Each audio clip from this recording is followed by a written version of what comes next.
Olá pessoal, tudo bom? Sou o professor Nelson Alia e vim aqui rapidamente falar um pouco sobre os regimes ou os modelos políticos antidemocráticos à extrema-direita. Basicamente, a gente vai continuar falando agora, é a segunda parte da nossa análise sobre a extrema-direita que ganhou uma notoriedade muito grande nos últimos anos, principalmente na ascensão eleitoral de políticos como Donald Trump e Jair Messias Bolsonaro aqui no Brasil. Tá? Então, é entender que esses políticos ou esse modelo de extrema-direita, ele acabou ganhando uma força muito grande nos últimos tempos, inclusive no vídeo passado eu falo sobre isso, devido a uma série de fatores. Desde as crises econômicas, né, a insatisfação da população, uma certa falta de atualização dos grupos liberais democráticos e também dos grupos ou partidos de esquerda. E isso em diversas partes do mundo. Não é um fenômeno localizado, né? É um fenômeno só brasileiro, ou só europeu, ou só norte-americano. É uma ascensão, é um modelo que se expandiu nos últimos tempos de grupos ou de políticos com com uma tendência antidemocrática, um discurso antidemocrático que se desenvolveu e ganhou força muito nos últimos tempos, tá? Então a gente vai continuar a analisar isso. Mas pessoal, antes de começar, mais uma vez, peço humildemente que você se inscreva no meu canal. Fique à vontade, tá? Dê o seu comentário, faça sua crítica, faça o seu elogio. O canal também é seu, tá bom? Bom, gente, a gente vai falar sobre os modelos democráticos, mas eu quero me basear muito nesse livro aqui, Como as Democracias Morrem, tá? Desses dois norte-americanos, o Steve Levitsky e o Daniel Cyril. Eles fizeram um estudo muito legal, principalmente depois da ascensão política, em 2006, do Donald Trump. O que chama atenção na análise desses dois professores principalmente o discurso de políticos com uma tendência oportunista, demagógica. Aqui no Brasil eu te daria um nome: populismo. Então são grupos, são políticos que conseguiram ter uma ascensão indo muito nessa onda da xenofobia, indo muito nessa onda, por exemplo, do discurso contra os imigrantes, né? Porque começa a existir uma ideia, um discurso maniqueísta do bem contra o mal, né? A ideia dos imigrantes está tirando o emprego das pessoas, né? Nos Estados Unidos isso é muito forte, na Europa também, tá? Isso criou, na verdade, um grau de xenofobia absurda, o Blitz, né? Quando os britânicos saíram da União Europeia, tem muito a ver, teve uma influência muito grande nesse sentido, desse discurso racista, né? Com alto grau de xenofobia. Então, é uma série de fatores que colaboraram para a ascensão justamente de políticos com um discurso antidemocrático, né? Aí tu vai verificar uma situação. Esses dois autores, no livro Como as Democracias Morrem, eles vão focar uma coisa muito legal, que eu havia até dito no último vídeo, que é o fato de que esses políticos com discursos antidemocráticos, eles chegam ao poder através de um sistema eleitoral que é democrático, e quando chegam ao poder começam a questionar o próprio sistema eleitoral na qual eles chegaram, no qual deu poder a eles. Tá? Então ele vai dizer que isso foi uma tendência. Se falar, por exemplo, do Donald Trump, se falar, por exemplo, de Jair Messias Bolsonaro, são exemplos. Né? Os caras chegaram ao poder, né, através do sistema eleitoral, que é um sistema eleitoral muito bem organizado, principalmente aqui do Brasil, mas há um questionamento em cima disso. Por exemplo, nós tivemos agora um momento meio que histórico, né, e simbólico. Ontem, dia 30 de junho de 2023, o agora ex-presidente Jair Messias Bolsonaro ficou inelegível no prazo de 8 anos. Isso tem a ver porque ele fez alguns questionamentos, ainda no seu mandato, sobre o sistema eleitoral. Fez críticas e acusações sérias e não conseguiu provar. Isso deu motivo para uma ação contra ele no TSE, e nesse sentido ele acabou perdendo o poder de se eleger, vamos dizer aqui, daqui a 4 anos, para presidente, né?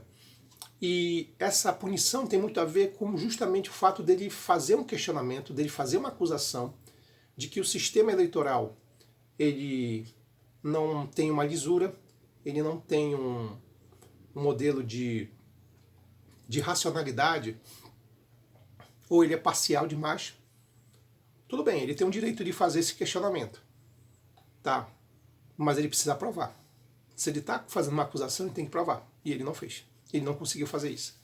Então, é uma tendência muito desses políticos que vão muito por esse lado, né? De chegar ao poder através do modelo democrático e questionar o próprio modelo democrático, né?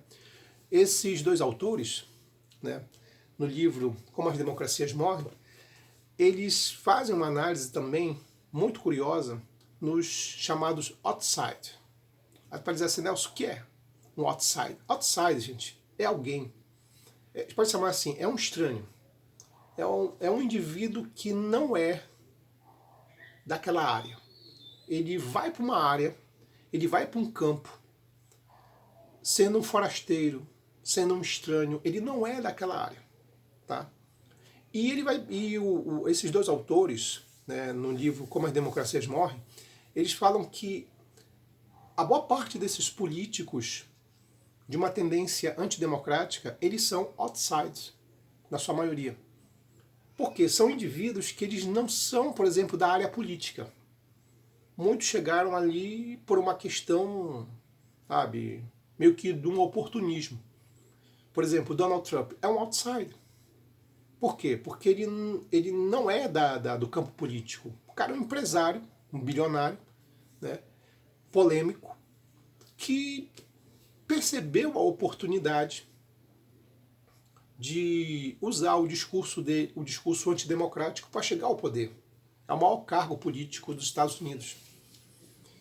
E esse outsider, que não é da área, ele chega ao poder e começa a tomar atitudes que são totalmente opostas a um político tradicional. Ele não é da área, sabe? Ele não tem uma tradição, a família dele não tem uma tradição política, tá? E ele começa a usar um discurso personalista excessivo, que é típico de um outsider. Como ele não é da área, ele não é do local, ele acaba se destacando muito pelo modelo meio de um personalismo. Isso é muito forte, né? Então, esses outsiders, inclusive esses dois autores, eles fazem uma análise, por exemplo, no caso, vamos pegar aqui, da esquerda, ele fala, por exemplo, do Hugo Chávez, na Venezuela, que era um outsider. O cara não era um político, né? O cara era um militar. E ele chega ao poder através de uma série de fatores, né? Então, e tem uma coisa muito interessante no livro, é que os políticos tradicionais, eles vão se unir a esses outsiders, achando que num determinado momento vão conseguir o que? Manipular ou controlar esses outsiders. Mas não é o que acontece. Tanto na Venezuela com o Hugo Chávez, que tinha uma popularidade muito grande, e alguns políticos tentaram se aproveitar do Hugo Chávez, mas no final foram massacrados, né? Porque eram políticos tradicionais, achavam que poderiam controlar esse outsider, como também nos Estados Unidos. Mesmo aqui no Brasil, quando você fala, por exemplo, do Bolsonaro, apesar de ser um político já de 20 anos, ele é um político do baixo clero, sabe? É um político que sempre foi visto como um, digamos assim, ele nunca teve uma grande expressão em termos de notoriedade, em termos de imagem, né? Então um cara desse, ele simplesmente chega ao poder, a maior cargo político aqui do Brasil, né? Vindo do baixo clero, né? Fazendo, não tendo uma representatividade tão grande, mas é aquela situação que os autores falam, é a conjuntura que permite a ascensão desses políticos, né, que vão ser chamados de outsides. Né? Eles não são daquela área, não são daquele métier. Então eles têm práticas, comportamentos totalmente diferentes nisso. Eles aproveitam a oportunidade. E eles também falam, por exemplo, de que políticos tradicionais vão se unir com esses outsiders e, no final das contas, esses políticos tradicionais vão se dar mal. Porque eles achavam que poderiam controlar esses outsiders e foi o contrário. Né? Esses caras chegam ao poder, mantêm a sua força, a sua liderança política e social e começam a desenvolver modelos, que a gente pode chamar aqui de modelos antidemocráticos, tá? Porque a ideia é chegar ao poder e começar a criar todo um modelo, uma forma de desorientar as próprias instituições democráticas, né? Que é uma coisa que eu falei para vocês na aula passada, no vídeo passado, que é o cara que ele vai fazer o seguinte, ele vai botar na área da educação um cara que não gosta de educação e nem de professor. Ele vai botar na área, por exemplo, vai botar num ministério que cuida da condição do índio, de indígenas, tá? Vai botar, por exemplo, gente que não gosta de índio. Tá? Vai botar numa instituição que cuida especificamente dos direitos dos negros racistas. Né? Um cara racista. Entendeu? Então é muito nesse sentido. Então, a obra, Como as Democracias Morrem, elas partem justamente dessa situação. Primeiro, de outsides, indivíduos que chegam ao poder através de uma série de oportunidades, de uma crise política e social, né, por uma decadência também dos regimes liberais e também dos partidos de esquerda. Não há uma atualização nesse sentido. Tá? Até porque o que chama atenção nesses modelos antidemocráticos ou nesses políticos antidemocráticos, que eles são muito bem atualizados na questão, por exemplo, da tecnologia, né, das redes sociais, e isso vai dar uma força muito grande para eles. Tá? O exemplo da campanha eleitoral do Donald Trump e também daqui de Bolsonaro é um exemplo bem claro desse processo, tá? Dessa situação. Então, percebe que houve uma falta de atualização dos grupos liberais, dos partidos de direita, tá? Que não necessariamente são partidos de direita, de extrema direita, são partidos de direitas que têm uma tendência democrática, e também dos grupos de esquerda também. Além do fato também de que muitos dos grupos de esquerda começaram a adotar aquela política identitária, por exemplo, de grupos LGBT, de feminismo, que de alguma maneira desagradou muito os grupos mais conservadores, principalmente os grupos religiosos, como aqui no Brasil os evangélicos. O que fez com que tirasse muitos votos, né, desse grupo mais conservador, que é muito grande aqui no Brasil, é o grupo religioso que mais cresce no Brasil. Então, são todos os fatores. Toda a análise desses autores, de uma maneira geral, lembra muito aquela frase do Marx que diz que a história sempre se repete, ou em forma de tragédia ou em forma de comédia. E foi muito o que aconteceu, porque os próprios autores no livro, eles falam, por exemplo, como aconteceu a ascensão de Mussolini na Itália, lá na década de 20, 30, e do século passado, e como teve a ascensão, por exemplo, do nazismo. E eles destacam que isso tem muito a ver com o quê? Com uma condição social precária, difícil, uma decadência dos grupos liberais e também de esquerda, né, que não conseguiram se atualizar a toda uma situação de crise, tá? E o discurso dos demagogos, né, tanto de Hitler como de Mussolini, que usaram um discurso fácil, né, oportunista, né, elegendo alguns inimigos do povo, e aí a ideia, por exemplo, da identificação, por exemplo, do nacionalismo, né, muito forte. Então todos esses fatores colaboraram, na verdade, para a ascensão tanto do fascismo como do nazismo. Então eles fazem uma análise, por exemplo, do passado e verificam que o que existe hoje não é muito diferente do que existia no passado. Né? Porque a conjuntura, a crises econômicas, atreladas justamente a um nacionalismo exacerbado, também relacionado que ao aumento do racismo, e também, ao mesmo tempo, de políticos com discurso de demagogia muito grande, né? Os grandes demagogos, né? Tudo isso, né, colaborou para a ascensão desses grupos de extrema-direita. Então, a história parece estar se repetindo. Tá? E nós teremos agora, teremos o que nos Estados Unidos, uma outra situação, né? Parece que as pesquisas mostram que Donald Trump, que vem para tentar um segundo mandato nos Estados Unidos no próximo ano, existe uma chance muito grande dele vencer. E o Biden, né, é um político que a gente pode chamar assim, que não vingou. Ele é um político muito fraco, é um político realmente que não consegue, principalmente, buscar a estabilidade econômica e social nos Estados Unidos. Então, existe uma chance muito grande de, no próximo ano, nas eleições norte-americanas, Donald Trump assumir de novo a cadeira da presidência norte-americana, e isso pode ser, na verdade, um problema muito sério, principalmente para a democracia. Então, mais uma vez, a democracia norte-americana vai ser testada. A nossa aqui foi testada, né, durante 4 anos.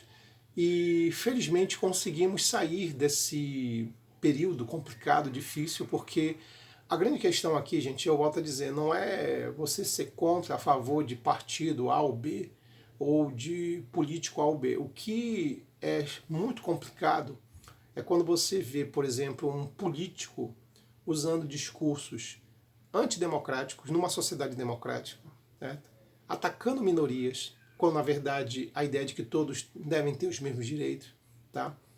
Atacando o sistema eleitoral, sabendo que o sistema eleitoral aqui no Brasil é um dos mais eficazes do mundo, tá? Um dos mais reconhecidos, tá? E um político que vai usando todo um discurso de raiva, de terror, que é uma coisa que não dá para aceitar. Tem gente que acha isso uma coisa normal. Sinceramente, dentro de um regime democrático, isso não rola, isso não pode acontecer de jeito nenhum. Então, a questão aqui não é o Nelson é de direita, é de esquerda, a questão não é essa. A questão é que eu vou sempre focar para a democracia, entender que a democracia é o melhor sistema político. E quando você verifica políticos que usam discursos antidemocráticos, realmente é muito triste, não é legal, tá? Então, gente, é feita aqui minha análise sobre a política, sobre a ascensão dos regimes antidemocráticos e da extrema-direita.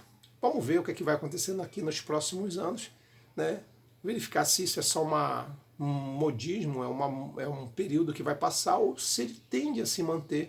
E isso vai depender muito dos grupos democráticos e do sistema eleitoral e do sistema democrático de, mais uma vez, ser testado ou não a partir de quê? De políticos outsides, né? De outsiders e de indivíduos que muitas vezes usam um discurso antidemocrático. É isso, pessoal. A gente fica hoje por aqui. Tchau, tchau.